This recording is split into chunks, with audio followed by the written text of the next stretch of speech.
Hello and welcome to another episode at floating ideas, जहां पर हम हर एक नए एपिसोड में एक नए प्रोफेशन को फीचर करते हैं। और आज के एपिसोड में, आज के पॉडकास्ट में हम फीचर करने वाले हैं बॉडी बिल्डिंग को। बॉडी बिल्डिंग को आप कई तरह से जान सकते हो, जैसे कि आप देखते होगे शायद इंस्टाग्राम पे या फिर अलग अलग जगह पे बॉडी बिल्डर्स जो होते हैं वो आकर पोजेस करते हैं। एक वो प्रोफेशन होता है। दूसरा प्रोफेशन होता है फिटनेस कोच का, जहाँ पर अब इसको हम हेल्थ कोच भी बोल सकते हैं, जो अलग अलग जिम्स में हम देखते हैं, जहाँ पर हेल्थ ट्रेनर्स हमको ट्रेन करते हैं ताकि एक हम अच्छी हेल्दी लाइफस्टाइल जी सकें। आज के इस एपिसोड में हमारे लिए इस टॉपिक पर बात करने के लिए हमारे साथ हैं रोहित उइके, जो पिछले काफ़ी सालों से इस इंडस्ट्री में काम कर रहे हैं। और शायद मैंने भी जब फर्स्ट टाइम जिम ज्वाइन किया था तो ये हमारे साथ में थे। ये मेरे शायद फर्स्ट ट्रेनर रह चुके हैं। तो रोहित भैया, welcome to our show. Thank you Som ji. तो मैंने यही सोचा कि मैंने ना हाँ हर बार अलग अलग प्रोफेशंस तो उठा रहा हूँ। हाँ इस बार अगर बॉडी बिल्डिंग वाला प्रोफेशन उठा रहा हूँ हाँ। तो आपसे अच्छा मुझे कोई विकल्प समझ में नहीं आया। यार ये तो बहुत अच्छी बात है कि मे भी इसको थोड़ा सा एक्सप्लोर करें, लोगों को बताएं। ये अच्छी हाँ, बात है। क्योंकि मैंने भी जब स्टार्ट किया था तो रोहित हाँ। भैया सबसे पहले मुझको मिले थे। हालांकि वो कोविड का टाइम था तो वो जर्नी बहुत ज़्यादा लंबी नहीं चल पाई। लेकिन आज डेफिनेटली हम इनसे काफ़ी सारी बात करने वाले हैं, काफ़ी सारा इंसाइटफुल इन्फॉर्मेशन हमको मिलेगा और शायद आपको भी काफ़ी कुछ नॉलेज इनसे मिलने वाला है। रोहित भैया, वेलकम टू द शो। हाँ, थैंक यू सोम जी। सबसे पहले बताओ मुझे, आप अपनी जर्नी के बारे में बताओ, आप कैसे इस सब चीज़ों में आए। जर्नी जाहिर सी बात है, एक सपना होता है कि आपको कैसे स्टार्ट करना है। अब देखा जाए तो मैंने अपनी जर्नी स्टार्ट करी थी तो एक फिजिक देख के कि मैंने अपने जैसे पहली बार जब गया था कहीं जिम, तो मैंने एक बॉडी बिल्डर की एक पिक्चर देखी, तो तब से ही क्लिक करा कि यार नहीं, यार मेरे को भी इस तरीके से मेरे को भी बनानी। बनना जब है। मैं शायद 19 या 20 का होऊंगा, है ना, मतलब स्कूल में ही था मैं। हाँ। तो तब से मैंने अपना जिम जो है चालू करा। और वैसे भी मैं पहले से ही एथलीट रहा हूँ, उसमें हाँ। मैं आउटडोर स्पोर्ट्स काफ़ी खेलता हूँ, है ना, जिसमें वॉलीबॉल हो गया, क्रिकेट हो गया, फुटबॉल हो गया, हाँ। मतलब सारे आउटडोर स्पोर्ट्स। तो पहले से इंटरेस्ट था स्पोर्ट्स फील्ड में। हाँ। तो लेकिन जब आप देखते थे टीवी पे, हाँ, सबने देखा होगा, WWE आता था पहले, मतलब काफ़ी इंटरेस्टिंग लगता था उनकी फिजिक देख के। तो ऐसे ही पूरा अट्रैक्शन रहता था। तो जब से ही मतलब रहा दिमाग में क्या मेरे को फिजिक तैयार करनी है। फिर जैसे जैसे आगे बढ़ते गए, जिम ज्वाइन करा, तो हाँ। वैसे वैसे तैयारी बढ़ती गई। उसमें ऐसा नहीं है, पढ़ाई भी साथ में चलता हाँ। रहा हाँ। कि हाँ, लेकिन वो गोल बराबर रहा। इसमें कई बार होता है कि अपन दोस्तों के साथ जाते हैं, ठीक है, फिर कुछ टाइम के लिए, लेकिन अपना तो क्लियर था, सीधी बात है हाँ। कि हाँ मेरे को तो बनानी है, अपन को हार नहीं माननी।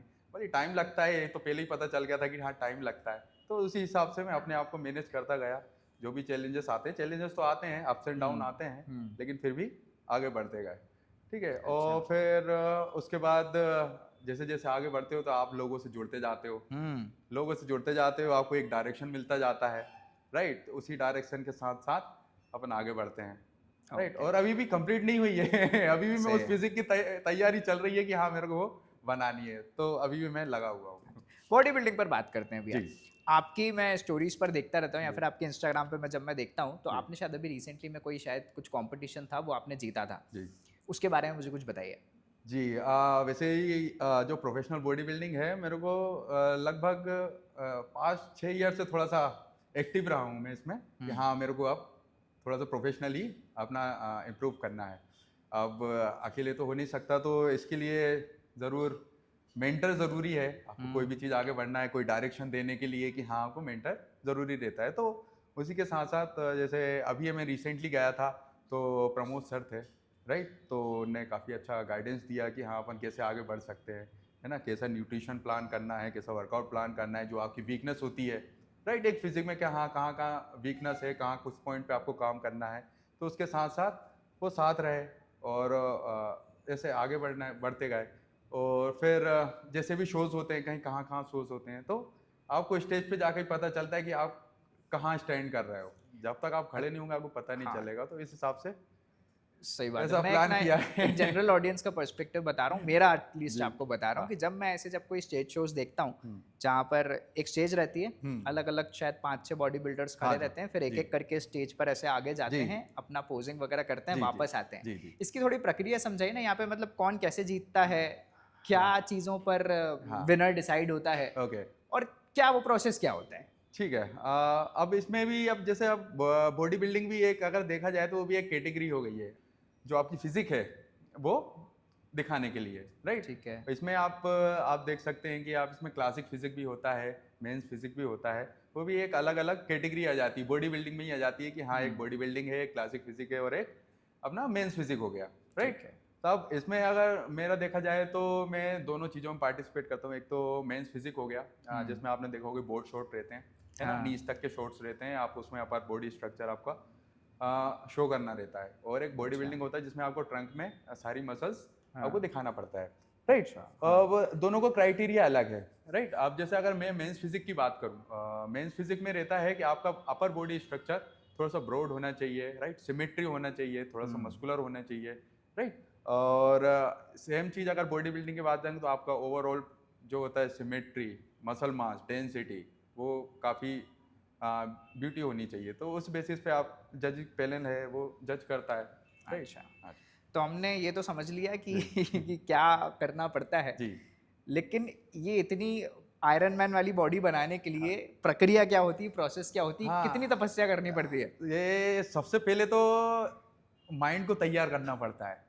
सबसे पहला अच्छा। स्टेप तो वही है कि अगर आपको चढ़ना है तो सबसे पहले उसको तैयार करो माइंड को, हाँ। क्योंकि जब तक वो तैयार नहीं होगा तो आप डिस्ट्रैक्ट ज़्यादा होगे, मतलब फोकस सही कह बात है। सकते हो आप। तो उसके बिल्कुल। बाद आता है आपका डिसिप्लिन, आता है कंसिस्टेंसी, आता है, राइट। जो भी चीज़ें उसको ज़रूरी रहती है एक बॉडी बिल्डिंग को अचीव करने के लिए, तो हाँ। वो आपको फॉलो करना पड़ता है, नथिंग एल्स। अच्छा, और हम जैसे सुनते हैं कि ना बॉडी जिम में नहीं किचन में बनती है, हाँ जी। क्या ये बात सच है? जी, बिल्कुल, किचन में बनती है। मैंने अभी क्या बोला कि हाँ, उसमें न्यूट्रिशन भी है, तो न्यूट्रिशन एक मेजर पार्ट रोल करता है ना? हाँ। तो इसीलिए आपको जो भी आपका प्रोटीन इंटेक है, कार्ब्स इंटेक है ना? और प्रेप में आपको कैसा प्रोटीन इंटेक इंक्रीज़ करना है, बढ़ाना है, कार्ब लो डाइट रखना है, ताकि आपको जिस स्टेज पे जाएँ, तो आपको एक रिप्ड फिज़िक जो ज़रूरी रहती है कि जज हाँ। वाला सिमेट्री आपकी देख सके, मस्कुलैरिटी देख सके। तो प्रोफेशनल बॉडी बिल्डिंग आपका एक तरफ है, दूसरे तरफ पर आज हम जहाँ पर बैठे हैं जी। जिस जिम में, जी। आप उसको देखते हैं, जी। आप उसको चला रहे हैं। जी, जी, जी। एज अ हेल्थ कोच जी। मेरे ख्याल से ये दोनों चीज़ें बहुत अलग अलग है, जी। क्योंकि आपको अपना एक तरफ बिजनेस भी रन करना जी। है और एक तरफ आपको अपने personal athlete as an achievements भी जी, आपको जी, कलेक्ट जी, करने हैं। जी, जी। As a health coach, as a gym trainer, ये जर्नी कैसी होती है? हाँ, जिम ट्रेनर। आपका शेड्यूल कैसा होता है, इसके बारे में हाँ, कुछ बताइए। जिम ट्रेनर की लाइफ तो एक्चुअली हेक्टिक बोल सकते हो, क्योंकि आपको मॉर्निंग जल्दी उठना पड़ता है। दिन का पता नहीं रहता आप कब घर जा रहे हो और कब आपका मील कंप्लीट हो रहा है, राइट। और शाम को फिर आना है, राइट। अगर आप उसी में हो, मतलब ऐसा नहीं कि ऐसा पार्ट टाइम ले रहे हो या फिर अदर जॉब भी कर रहे हो, है ना। अदर जॉब भी कर रहे हो तो तब भी आपके लिए बिजी रहेगा वो भी, क्योंकि सही बात आप एक तरीके से आपके ऊपर रिस्पॉन्सिबिलिटी रहती है।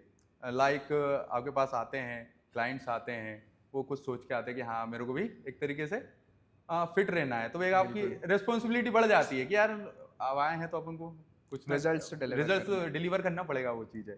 तो वो भी एक रहता है कि हाँ, तो एक मेरे हिसाब से तो अगर मेरे मेरे पर्सपेक्टिव से देखा जाए तो एक अच्छा है, एंजॉय करो। तो इजी हो जाती है, नहीं तो आप सोचोगे ये तो हेक्टिक तो है दूसरों के लिए। अगर वो सिर्फ मनी के लिए कर रहे हैं तो उनके लिए हेक्टिक है, अगर कोई एंजॉय कर रहा है तो तो कोई ऐसे लाइफ इंप्रूव कर रहा है, लाइफ उसमें खुश है, तो बढ़िया रहेगा, वो आपके लिए इजी रहेगा, तो वर्कलोड नहीं रहता। अपनी लाइफ भी बना रहे हैं, अपनी जी, बॉडी भी बन रही है, दूसरों एट को द भी सेम बना रहे टाइम हैं। दूसरों जी। की भी बना रहे हैं। तो किसी को अगर हेल्थ ट्रेनर बनना होता है, जिम ट्रेनर बनना होता है, तो उसके लिए क्या करना होता है, बताइए। देखिए इसके लिए तो अगर आपको किसी को अगर कोई बनना चाह रहा है हेल्थ ट्रेनर, तो सबसे पहले तो अपनी हेल्थ पे का ध्यान दे। सही सबसे बात है। ज़रूरी बात है भाई। सही है।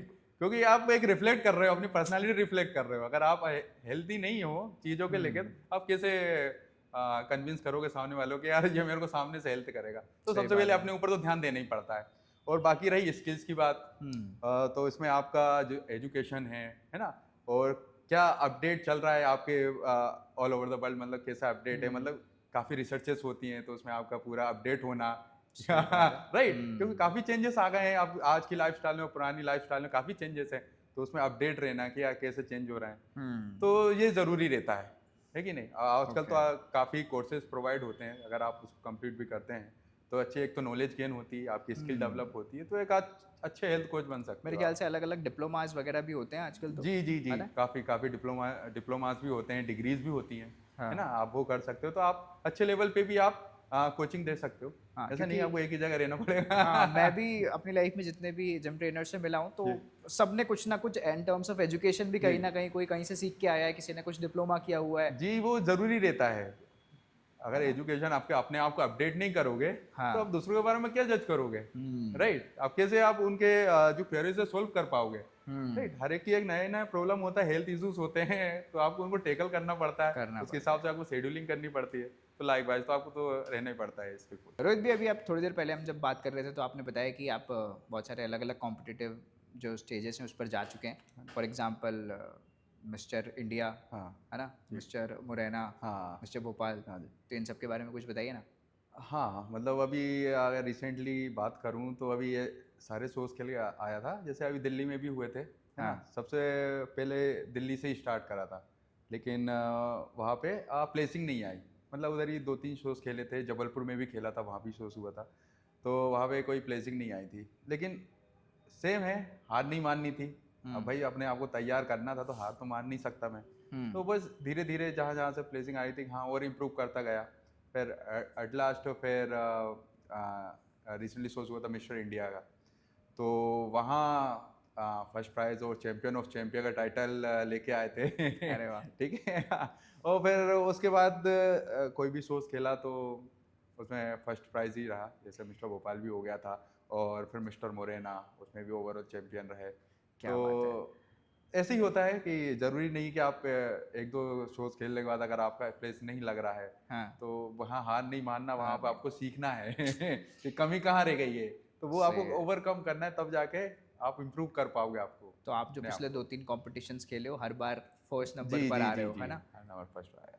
फर्स्ट नंबर पर आने के लिए कितनी मेहनत लगती है? हाँ, फर्स्ट नंबर पे आने के लिए तो मतलब काफ़ी मेहनत है इसमें क्योंकि जो भी आपके साथ कॉम्पिटिटर हैं, वो भी हारने के लिए तो आए नहीं बिल्कुल, बिल्कुल। हैं। कितना कॉम्पिटिटर्स सीधी बात कितने है। कितने हाँ, होते हैं वहाँ पे, एक जी? लगभग जैसे हम बात करें कितने कॉम्पिटिटर्स होते हैं वहाँ पे? लगभग इसमें भी देखो कैटेगरीज होती है। अगर मेरा कैटेगरीज है तो मैं 80 टू 85 के वेट कैटेगरी में हाँ। compete करता हूँ। तो उसी ठीक में है। अगर बात करें तो कम से कम 20 से 25 अच्छा। एथलीट तो रहते ही होते हैं हैं। साथ में। तो आप उनके बीच में आप compete करते हैं, ऐसा नहीं है। ओके। वेल प्रिपेयर्ड रहते हैं सब और उनके बीच में आप अपने आप को स्टैंड हम्म। करना, अलग दिखाना, दिखना, सही बात है। तो वो ज़रूरी रहता है। इसलिए आपको हमेशा लगे रहना पड़ता है कि आपको कहीं कमी ना छूटे। भले ही आप वर्कआउट को लेके हो गया, न्यूट्रिशन को लेके हो गया, मतलब नहीं छोड़ सकते आप, कहीं कॉम्प्रोमाइज़ नहीं कर सकते इस चीज़ में अगर आपको से स्टेज पे हाँ, चैंपियन बने बनना है रहना तो। है तो। तो वर्कआउट तो हम आपका देख लेते हैं, जी, जी। ठीक है, जो जी, आप जिम में करते हैं, जी। लेकिन जो इसके पीछे जो किचन में आपकी बॉडी बनती है, हाँ जी। उसमें हमको किस लेवल पर जाकर कॉम्प्रोमाइज़ेज़ करने पड़ते हैं? हाँ, ये तो काफ़ी कॉम्प्रोमाइज़ करने पड़ते हैं क्योंकि आपको सेम मील, मतलब आपके आपके मील बिल्कुल डिसाइडेड है कि आपको सेम मील हर दिन लेना है। तो आप इमेजिन कर लो, आप इमेजिन कर सकते हो आप सेम चीज़ कैसे खा सकते हो। अगर अगर मैं सामने वालों को अगर डाइट भी प्रिपेयर करके देता हूँ तो वो हुँ। 2 दिन बाद बोलता है कि सेम चीज़ कैसे खाएँगे सर? तो आप ये सोच लो कितना कॉम्प्रोमाइज़ करना पड़ता है उस चीज़ को सही पाने है। के लिए, आपको फिज़िक पाने के लिए। तो ये एक मेजर चीज़ है कि आपको सेम मील रखना पड़ता है।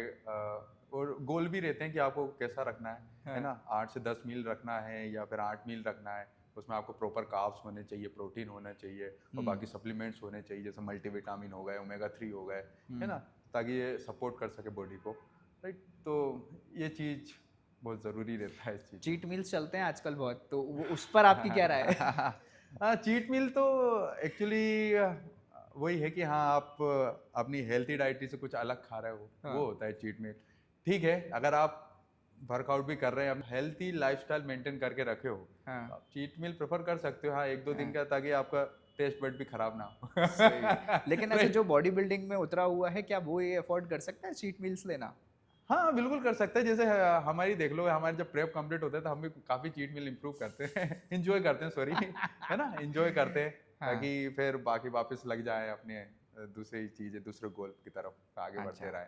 हाँ, बिल्कुल एन्जॉय करते हैं क्योंकि हुँ। हमें पता है कि हमें कैसे आगे बढ़ना है, करना कैसे है। मेंटेन करना है चीज़ों को। ठीक है।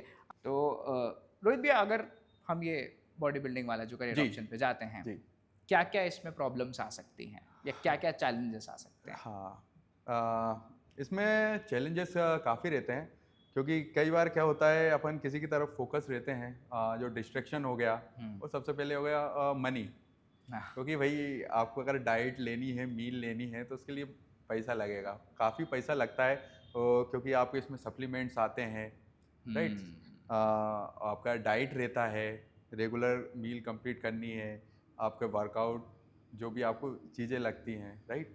कोचिंग की फ़ीस जो रहती है, तो मतलब इतनी चीज़ें सारी फीस का फेस करनी पड़ती हैं। और जैसे अगर आप एक फैमिली से हो तो घर की रिस्पॉन्सिबिलिटी, बिल्कुल वो भी एक चैलेंज रहता है कि आपको वो कैसे फेस करना मैनेज है, करना है। राइट? लेकिन हाँ, ये अच्छी बात है कि मतलब अगर कुछ आपका सपोर्टिंग फ्रेंड सर्कल रहता है तो वो आपको आगे बढ़ने में काफ़ी हेल्प करता है। और सबसे पहली बात तो है सेल्फ कॉन्फिडेंस, आपके ऊपर कॉन्फिडेंस होना चाहिए, यार कुछ भी हो जाए आपको तो लगे रहना है। लगे रहना है। तो जैसे हाँ, मेरी जर्नी में भी ऐसे ही हुआ है, मतलब कि शुरू से मतलब दोस्त लोग भी रहे हैं तो कभी उनने पीछे खींचा नहीं है कि हाँ भाई तू तो करता रहे, तो भी एक सपोर्टिंग हेल्प हो जाता है कि आपको पढ़ाने डेफिनेटली। के लिए। तो काफ़ी ग्रेटफुल हूँ इन चीज़ों के लिए कि हाँ भाई मेरे पास ऐसा एक फ्रेंड सर्कल है जो हमेशा सपोर्ट करते हैं, फैमिली है। तो इस चीज़ में यही चीज़ चाहिए कि जो आपको आगे बढ़ने में आगे मदद बढ़ने करती के है। लिए जी पुश करता रहे। जी। आजकल बहुत नैरेटिव चल रहा है कि जिम जब जाते हैं तो जिम में ना हम ऐसे बहुत सारे वायरल वीडियोस भी देखते हैं कि यार इंसान ना ट्रेडमिल पे दौड़ रहा है और सडनली उसको कुछ हो गया और हाँ जी। शायद कार्डियक अरेस्ट आ जाता है। इन सब चीज़ों पर आपका क्या टेक है एज अ बॉडी बिल्डर? हाँ, एज अ बॉडी बिल्डर, जैसे अगर आप जिम जा रहे हो, जिम कर रहे हो, तो सबसे पहली बात तो आपको कार्डियक हेल्थ इम्प्रूव करना है। कार्डियो मतलब होता है आपका हार्ट हेल्थ, ठीक बिल्कुल। है? वो इम्प्रूव करना रहता है। तो इसके लिए आप हेल्थी खाना खाएं, राइट? रेगुलर वर्कआउट करें, है ना? या कोई भी स्पोर्ट्स एक्टिविटी जिससे आपका हार्ट हेल्थ बना रहे, हम्म। राइट? तो वो तो जिम को लेके इसलिए वो बदनाम हो गया कि जिम को लेके आता है क्योंकि आप एक वो कर रहे हो, शो कर रहे हो, आप एक कम्युनिटी दिखा रहे हो हम्म। कि यार एक जिम में जाता था, एक्सरसाइज करता था और उसको हो हम्म। गया है। हम्म। बाकी आपको पीछे उसकी जो जिसको भी हो रहा है उसकी आपको मेडिकल हिस्ट्री नहीं मालूम। हो सही सकता है आपको बात है। पहले से ही हो, चीज़ें हो, हम्म। है ना? भले ही वो सप्लीमेंट ले भी रहा हो, नहीं ले रहा हो, तो ये एक लेकिन कहीं ना कहीं रोहित भी ऐसा जी, होता है कि जब इंसान ना जब तक सुनता है तब तक ठीक है, लेकिन कोई हाँ, ऐसा वीडियो देख लेता है कि कोई इंसान है वो हाँ, ट्रेडमिल पे दौड़ रहा है और अचानक से हाँ, गिर गया, जी, तो फिर एक वो कहीं ना कहीं डर पैदा कर देता है। जी, बिल्कुल, उस पर आप क्या कहना चाहोगे हाँ। कि क्या ये बात सच है या फिर इसके पीछे की कुछ मिथ है या फिर क्या है, नहीं, ये आप बिल्कुल बता सच सकते नहीं हो? है। वो तो जो दिखता है फिर वही बताते हैं कि हाँ ऐसा हो हम्म। गया। ये आप देख रहे होंगे कहीं भी आ जाता है, कहीं ऑफिस में बैठा है, किसी को भी हाँ। हार्ट अटैक आएगा तो आप ऑफिस को थोड़ी ना दोष देंगे कि ऑफिस को ऐसा इन्वायरमेंट हो गया, हार्ट अटैक हो गया। घर सही पे आ बात। जाता है, बैठे बैठे आ जाता है। लेकिन जिम में आ गए तो आप जिम को दोष देने लगे, तो ऐसा नहीं होता है। आपको ऐसा लगता है कि ये रीज़न हो सकता है कि इंसान वैसे तो अपनी नॉर्मल लाइफ में इतना वर्कआउट नहीं करता है, हाँ, सडनली अगर जिम ज्वाइन करता है और उसकी बॉडी में सडनली इतना आप एक्सर्शन देने लगते हो, हाँ, तो क्या एक वो रीज़न हो सकता है? हाँ, पॉसिबल है, पॉसिबल मे है। बी पॉसिबल, है कि नहीं? क्योंकि आप एकदम से उठ के आते हैं और हम्म। बिना गाइडेंस के आप अपने आप से चीज़ें करने लगते हैं, ओके। राइट? तो वो एक इशू होता है जिससे सडन वो स्ट्रेस पड़ता है बॉडी पे, स्ट्रेस पड़ता है। राइट? तो हार्ट हम्म। पे, तो ये एक रीज़न हो सकता है रीज़न। क्योंकि इसमें एज फैक्टर भी रहता है कि आप कितने हाँ। टाइम से वो वर्कआउट से दूर हैं या फिर किसी फिजिकल एक्टिविटी से दूर हैं। तो ये मेजर फैक्टर्स होते हैं ओके। ताकि बस यही है कि हाँ, जब जहाँ हो जाए। जब जहाँ हो जाए, बाप रे। Heart okay, attack. बात करते हैं जिम से रिलेटेड बिजनेस की। जी, आप एज अ ट्रेनर इतने जी, सालों से काम कर चुके हैं, जी, जी, जी, फाइनली आप अब इसको एज अ बिजनेस भी एस्पायर कर रहे हैं, जी। तो क्या प्रोसेस होती है, कैसे रन होता है एक सक्सेसफुली जिम, क्या हाँ, करना पड़ता है, कितनी मेहनत होती है, कैसे होता है, बताइए जरा। जी, जी, जी। अभी मैं बताऊँ, अभी अभी रिसेंटली रिबाउंड फिटनेस अपन ने ओन करा है, क्या बात है, राइट? तो कॉन्ग्रेचुलेशंस। मैं अभी मेरा 2 महीने का एक्सपीरियंस ज़रूर शेयर कर सकता हूँ। अच्छा, हाँ, बिल्कुल बिल्कुल। ठीक है? तो ज़रूरी नहीं है आपको फ़ोकस रहना पड़ेगा कि आप टारगेट क्या कर रहे हो, आप हम्म। चीज़ें क्या दे रहे हो, सर्विस क्या दे रहे हो आप, है हम्म। ना? ऐसा क्या स्पेशल दे रहे हो ताकि लोग हैं आपकी तरफ आएँ, राइट? तो मेरा मेन मोटिव तो यही रहता है कि आप लोगों को अच्छी सर्विस देंगे, राइट? मतलब जो भी आपने कमिटमेंट की है सामने वाले से, अगर आप वो इम्प्लीमेंट कर रहे हो चीज़ों को, तो वो आपको काफ़ी हेल्प करता है आपको ग्रो करने में, राइट? और अपने यहाँ जैसे भी है, जैसे जिम को लेके हैं तो अपने जैसे ट्रेनर हो गए, है कि नहीं? स्किलफुल होने चाहिए, जैसे मैंने आप पहले ही बता चुका हूँ कि हाँ, एजुकेशन वाइज, है ना? हम्म। हेल्थ वाइज, मतलब ये चीज़ें सारी चीज़ों ने तब जाके वो आप देख पाते हैं कि हाँ यार, मेरी हेल्थ काफ़ी चीज़ें होंगा। तो अभी तो खैर नया नया हूँ, तो आगे जरूर आपको बताऊंगा कि और कैसे इम्प्रूव करना है। ओके, अगर हम बॉडी बिल्डिंग की बात ना करें, जी एज अ जिम ट्रेनर की बात जी करें, तो इतने सारे जो जिम ट्रेनर्स हैं जी जो जी हो सकता है इस वीडियो को देख रहे हाँ होंगे, तो उनको अगर अपना फ्यूचर आगे सिक्योर हाँ करना है इस इंडस्ट्री हाँ में, आगे क्या कर सकते हैं वो? ठीक है। सबसे पहले तो जो भी प्लान कर रहा है एज ए फिटनेस ट्रेनर, कि हाँ मैं फिटनेस ट्रेनर बन जाऊँ, उसमें मेरी बॉडी भी बनी रहेगी, हेल्थ भी बनी रहेगी और वेल्थ भी आता रहेगा, तो इसके लिए सबसे पहले अपने ऊपर काम करते रहो, स्किलफुल बनो। सबसे पहले स्किलफुल ज़रूरी है कि आपको काफ़ी चीज़ें आनी चाहिए, हम्म राइट। इसमें आप ऑनलाइन प्रेजेंस भी दिखाएं, सोशल मीडिया, हम्म उसमें आप अगर अपनी ऑनलाइन प्रेजेंस दिखाएंगे तो आप ऑनलाइन क्लाइंट्स भी हैंडल कर सकते हो, राइट। सही ऑनलाइन भी बात है। लोगों की फिट रख सकते हो। तो हम्म ये एक अच्छी बिजनेस अपॉर्चुनिटी रहती है ऐसे फिटनेस कोच कि हाँ आप ऑनलाइन ऑफलाइन आप दोनों तरफ मैनेज कर पा रहे हो। ओके, हाँ, इसमें अच्छा स्कोप है वैसे, क्योंकि अब जो हेल्थ इंडस्ट्री है वो काफ़ी आगे बढ़ रही है और बढ़ती रहेगी, क्योंकि अब जनरली देखा जाए, अब आप बोलते हैं कि यार जगह जगह जिम खुल गए, तो बिल्कुल जाहिर सी बात है लोग भी तो कितने सारे हो गए पॉपुलेशन भी इतनी बढ़ रही है और जिम भी बढ़ेंगी, जिम भी बढ़ रहा है कि नहीं। तो अब बड़े हैं तो अब जाएं, यूज़ करें उस चीज़ को, तो मैं तो यही कहूँगा, है कि नहीं। और एज ए करियर देख रहे हैं तो बस आपको क्लियर होना चाहिए, माइंड क्लियर होना चाहिए। मतलब मेरी तरफ से देखा जाए तो सबसे पहले क्लियर रहना चाहिए। आप डाउट में रहोगे तो हमेशा फंसे रहोगे, आप क्लियर रहोगे तो आगे बढ़ते रहोगे, सिंपल। आपके प्रोफेशन से लेके बहुत सारे मिथ होते हैं, जी अगर आपको पता है ऐसे कुछ मिथ्स, तो आप उनको बस्ट करना चाहेंगे? हम्म हमारे प्रोफेशन को लेके मिथ, अभी मेरे को ऐसा पता नहीं, जैसे कोई बोलता है तो चलो मेरे को मैं याद आपको एक रहता है। देता हूँ हाँ आप कि यार बताइए। बॉडी ना दो तरह से बनती है, एक होती है नेचुरल बॉडी, एक होती हाँ है पाउडर वाली बॉडी या फिर स्टेरॉइड्स लेकर। इस हाँ बात से आप कितना बिलीव करते हैं, नहीं करते हैं, आपकी क्या राय है? ओके, देखो बॉडी सिंपल है, वर्कआउट हेल्दी डाइट ले रहे हैं तो अब बॉडी तो वैसे ही बन जाएगा। ठीक है। अब ये देखना है कि आपको कितना आगे बढ़ना है, राइट। आपको जैसे कि अगर आपको स्टेज पे जाना है तो आप उसके लिए इन्हेंस्ड मतलब स्टेरॉइड वगैरह यूज़ कर सकते हो। अगर आपको इससे कोई लेना देना नहीं है, स्टेज वाइज लेना देना नहीं है, आप बस दिखने के लिए अगर आपको यूज़ करना है तो मना है, ओके, मतलब नहीं, रहने ही दो तो ज़्यादा अच्छा है, बेटर है। अच्छा, तो जी जो एथलीट्स जो बॉडी बिल्डिंग स्टेज पर जाते जी हैं, उनके लिए क्या स्टेरॉइड्स यूज करना एक पॉजिटिव माना जाता है, या फिर वो जरूरी होता है क्या बॉडी बल्क दिखाने के लिए, या फिर ऐसा कुछ? जी, अब तो वो कंपटीशन है, अब ज़रूरी भी रहता है, अच्छा, राइट। तो आप यूज़ कर सकते हो, वो एक बट इंडिविजुअल के ऊपर है। अच्छा, जी बट जितना मैंने सुना है कि मतलब यार ये सब चीज़ें ना शायद बॉडी के लिए हार्मफुल होती हैं, जी आपकी क्या राय है इस बात पे? जी बिल्कुल हार्मफुल होती है। सेम है, जितना ज़्यादा यूज़ करोगे, एक्सेसिव यूज़ करोगे तो वो तो हार्म तो करेगी। अगर आप स्मार्टली अच्छा, वर्क करोगे तो वो आपके लिए बेनिफिट ही देगा। तो मॉडरेशन में यूज जी इज ओके, हाँ बट कहीं ना कहीं क्या आपकी बात से हम शायद ये कंक्लूड कर सकते हैं कि अगर आपको एज एन एथलीट कहीं परफॉर्म करने जाना है, जी कॉम्पिटिटिव स्टेज पर आपको जाना है, हाँ तो आप शायद इसका यूज कर सकते हो, लेकिन जी अगर आप एक नॉर्मल इंसान हो जी जो अपनी एक जॉब कर रहा है, एक हेल्दी लाइफस्टाइल मेंटेन करना चाहता है, जी तो इन सब चीजों से दूर दूर रहे। रहे, जी बिल्कुल। और बिना नॉलेज के तो बिल्कुल ही नहीं। अच्छा, अच्छा मेंटर ढूंढें, आपको इस चीज़ पे वर्क करे, तो वो सबसे ज़्यादा ज़रूरी रहता है। ये नहीं कि आपने ऑनलाइन देख लिया या स्क्रॉल कर लिया, आपको एक कहीं से कुछ पता चल गया और आप ये इम्प्लीमेंट करने लगे, यूज़ करने लगे, तो वो आपके सही लिए बात है। 100% फेलियर ही रहेगा वो। ओके, मैं आपसे ये चीज़ पर बात इसलिए कर रहा हूँ क्योंकि जी ना मैं ऐसे बहुत सारे लोग देखता हूँ जो कि ना यार मेहनत शायद करते हैं, अच्छा खासा खूब वर्कआउट कर जी रहे हैं, हो सकता है उनकी बॉडी XYZ कोई सा भी रीज़न हो उसके कारण हम्म नहीं बन रही, हो सकता है उनका स्लीप पैटर्न सही नहीं हो सकता है, उनकी जो फूड चॉइसेस हैं वो ठीक ना हो, जी है ना, अलग अलग रीजंस हो सकते जी हैं। जी तो क्या होता है जब कोई इंसान कंटिन्यूसली मेहनत कर रहा है, हाँ ठीक है, और उसको रिजल्ट्स नहीं मिल जी रहे हैं, तो वो शॉर्टकट्स की तरफ जी भागता है, जी तब वो कभी कभी ऐसी चीज़ों के प्रति जी उसको ऐसा लगता है कि यार ले लेना चाहिए। हाँ। तो क्या वो करना चाहिए, नहीं करना चाहिए, क्या बोलते हो आप? इसके लिए तो सबसे पहले पेशेंस जरूरी है। उसको भले ही रिजल्ट मिल रहे हो नहीं मिल रहे हो, लेकिन हाँ वो फिट तो है। मतलब उसका हाँ, अगर एक पॉजिटिव पर्सपेक्टिव देख जाए, अगर फिजिक नहीं देखो उसे स्ट्रेंथ पे वर्क हो सकता हो सकता है ना, फिजिक भी हाँ देख सकते हैं, और बाकी जो करिकुलर एक्टिविटीज़ है उसमें एक्टिव है, तो इससे अच्छी बात और क्या हो सकती है। अपने सही बात डेली है। रूटीन फॉलो कर पा रहा हाँ, है कि नहीं, दिन भर के, तो इससे अच्छी बात क्या हो सकती है, तो फिट है।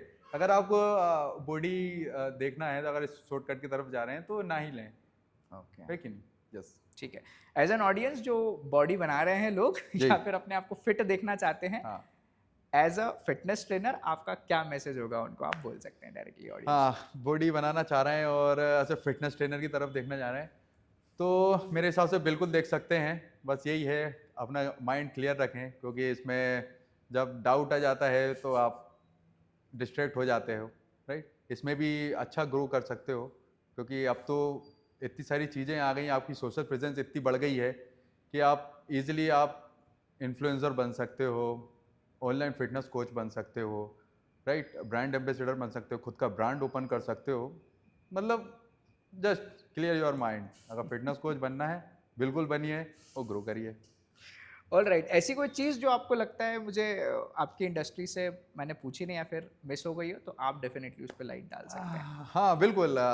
जैसे आप भी देखते होंगे, जैसे अपन रील्स पे देखते हैं तो नेटी बहुत चलता है। कहने मैं को समझा स्टेरॉइड की बात कर रहा हूँ, नेचुरल और अननेचुरल। हाँ हाँ हाँ नेचुरल और हाँ स्टेरॉइड अच्छा अभी अच्छा अपन अच्छा हाँ हाँ रिसेंटली हाँ टॉपिक कवर किया है। जी तो उस जी पे काफी वो डिबेट चलती है कि अगर जिम वाले की बॉडी है तो जरूर इसने कुछ लिया होगा। हाँ हाँ मतलब हाँ एक ये बिल्कुल कॉमन बिल्कुल कॉमन वो परसेप्शन है, हाँ बिल्कुल है, परसेप्शन बिल्कुल है कि होता यार है, आ इसने जाता है। जरूर कुछ लिया हो, भले ही वो सप्लीमेंट ले रहा हो या फिर अदर इनहेंसर्स ले रहा हो, तो वो एक माइंडसेट बन जाता है कि यार ये तो अननेचुरल हाँ है कि नहीं, हाँ वो हाँ बना हाँ के रखा है। तो मैं तो यही बोलूँगा, इसके पीछे काफ़ी मेहनत रहती है। आप ऐसे नहीं कह सकते कि यार उसने अगर सप्लीमेंट यूज़ करा है तो बैठे-बैठे बन गई है, राइट? उसने मेहनत करी मेरे ख्याल है। से सप्लीमेंट्स का मतलब आप जो बता रहे हैं एक शायद सपोर्ट, मल्टीविटामिन्स, वे जी प्रोटीन। मल्टीविटामिन्स हो बिल्कुल। गए, प्रोटीन्स हो गए, तो सप्लीमेंट्स का हम्म, मतलब ये है। तो ये काफ़ी चीज़ है, तो कि प्रोटीन को भी एक वो बना लेते हैं, स्टेरॉइड हाँ बना लेते हैं। सही सही ऐसा नहीं बात है, वो है। एक आपका प्रोटीन सोर्स रहता है जो अपन ऐसे सप्लीमेंट लेते हैं, एग्जैक्टली राइट? तो काफ़ी उस चीज़ को लेकर परसेप्शन है कि हाँ ऐसा है कि नहीं लेना चाहिए, किडनी खराब हो जाती है और मतलब काफ़ी हाँ हेल्थ इश्यूज आते हैं, राइट? तो ऐसा बिल्कुल ही नहीं होता है, क्योंकि आज के टाइम में बोले जाऊँ तो कोई भी नेचुरल नहीं है। कैसे नहीं है? क्योंकि आप अगर दवाइयाँ कंज्यूम कर रहे हैं, मेडिसिन कंज्यूम कर रहे हो, आपके पास लगभग, चलो आपको डायबिटीज़ भी है हम्म या हाइपरटेंशन की बीमारी है, तो आपकी कोई हम्म ना कोई मेडिसिन चल रही है, कोई ना ठीक कोई है, ड्रग मंथली तो चल रहा चलेगा। है, आपको शुगर लेवल कंट्रोल करने के लिए चल रहा है, तो वो भी एक तरीके से आपका ड्रग्स ही हुआ, हम्म राइट? तो लेकिन आप किस तरीके से कह सकते हैं कि वो नेचुरल है? हाँ पर क्योंकि मेरे ख्याल से ना आप जी, रोहित भैया, वे प्रोटीन्स को लेके जो ऐसा लोगों को जी, लगता है ना कि यार लें कि नहीं लें यार, हाँ, बिना हाँ, इसके कर ले। मेरे ख्याल से उसका शायद इम्पैक्ट इसलिए ऐसा है क्योंकि ना आजकल शायद मार्केट में बहुत सारी चीज़ें नकली भी आ रही हैं। जी, आप इतने समय से इस फील्ड में हैं, जी, जी, आप जी, शायद बेहतर बता सकते हैं कि कैसे हम डिसाइड कर सकते हैं, फिर कैसे डिसीजन ले सकते हैं कि कोई चीज़ असली है या हाँ, नहीं है। हाँ। सबसे पहली बात तो आप देख के तो बता ही नहीं सकते कि ये असली है नकली है। अच्छा। हाँ, सिंपल है। आप ओके। इतने सारे ब्रांड आ गए हैं और किस ब्रांड में कैसा प्रोटीन डाला है, ये आप देख के बता ही नहीं सकते। हम्म हाँ, इससे अच्छा तरीका ये है कि अगर आप उसको, मतलब एक मेज़रमेंट वो आता है शायद, वो आता है, उसमें सोल्यूबिलिटी चेक करते अच्छा। हैं। हाँ, उसमें सोल्यूबिलिटी चेक करते हैं कि ये प्योर है कि नहीं है। ना, ओके। तो एक वो यूज़ कर सकते हो, और एक तो उसकी सोल्यूबिलिटी चेक कर लो, ज़्यादा ईज़ी पता चल जाता है कि यार सही से सोल्यूबल हो रहा है कि नहीं हो रहा है। तो ओके। ईज़िली फेक पता चल जाता है कि नहीं? और ज़रूरी भी है कि सबसे पहले चेक करा जाए उसको, है ना? हाँ ऑथेंटिसिटी, अब तो वो आ गए हैं कि हाँ ऑथेंटिसिटी चेक हो जाती है, हाँ स्कैनर आ जाता है। तो ओके। थैंक तो you. This brings us to the end of this podcast. आज हमने रोहित उइके जी के साथ पॉडकास्ट किया, इनसे हमने काफ़ी सारी वैल्यूएबल इन्फॉर्मेशन ली है और शायद आपको भी आई होप बहुत सारी इन्फॉर्मेशन मिली होगी करियर के बारे में, फिटनेस के बारे में, बॉडी बिल्डिंग के बारे में। इसी तरह के और कंटेंट को अगर आपको जानना है, समझना है, तो डेफिनेटली इनका जो पर्सनल हैंडल है इंस्टाग्राम का, उसको आप फॉलो कर सकते हैं, विच इज़ रोहित उइके, क्या है? UK9। रोहित UK9। इनसे आप कनेक्ट कर सकते हैं। ऑल्सो इस जिम जहाँ पर हम बैठे हैं सेटअप में, इसका नाम है रीबाउंड फिटनेस, जो कि है भोपाल में, अयोध्या नगर में। अगर आप अपनी फिटनेस जर्नी को एक नई हाइट देना चाहते हैं तो आप यहाँ आ सकते हैं, इनसे जुड़ सकते हैं। इस तरह के कंटेंट के लिए इस चैनल को फॉलो कर सकते हैं, फ्लोटिंग आइडियाज़ चैनल का नाम है। एपिसोड अगर पसंद आया हो तो आप लाइक कर सकते हैं, चैनल को सब्सक्राइब कर सकते हैं, नहीं आया हो तो कमेंट करके बता सकते हैं। हाँ, टिल और देन शेयर भी करना है। शेयर भी करें। डेफिनेटली, अच्छा याद दिला दिया। तो टिल देन बने रहिए हमारे साथ और अपनी लाइफ को इसी तरह से हेल्दी बनाए रखिए। Thank you so much. Done. हाँ ऐसा होता है, बहुत सारा चीज बोलते रहते हैं तो भूल जाते हैं।